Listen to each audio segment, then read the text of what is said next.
Ayan guys, nagluluto si Ate Lornes guys ng ulam. At syempre natural dahil umiiwas tayo guys sa mga taba-taba. Kaya puro gulay tayo guys. Nagisa-gisa lang ako ng ano guys, ito. Ano ba itong luto ko? Kalabasa, pumpkin. Tapos nilagyan ko ng isang carrots na hiniwa ko maliit-liit. Syempre may sitaw. May ito kangkong ito guys, kangkong.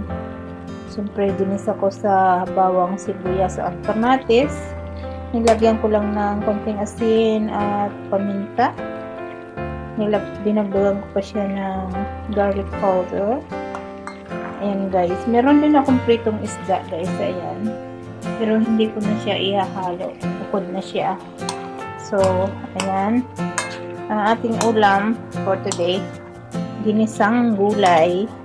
Magulay ang buhay, makulay ang gulay, makulay ang buhay. Mayroong isda, ayan. Ayan, mausok guys, mausok. Ayan guys, ito lang ang ating ulam. Malapit na yung maluto kasi yung kalabasa natin, ayan, hindi pa luto.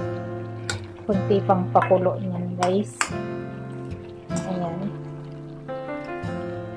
Ayan, mega love shout out po pala sa lahat-lahat ng nagsusuporta kay Atlons at nanonood, lalong-lalo na po sa mga hindi nag-i-skip ng ads, at syempre yung mga nagpapakulay sa channel ni Ate Lon sa nagpapamember. Thank you so much dyan sa mga nagpapaharang.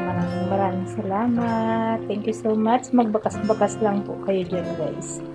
Ayan. See you next video guys. Pasensya na at mga pagluto-luto ko ay mga short cooking na lang guys kasi nagbago na ako guys. Hindi na katulad no na mga niluluto ko mga heavy food kasi nagkakaedad na tayo guys. So kaya ayan, mga gulay-gulay at medyo may iksi na lang itong pag-upload ko ng mga about cooking. Ayan, thank you so much. God bless everyone. Eat healthy food guys for our healthy life. Bye. See you next time. See you next video.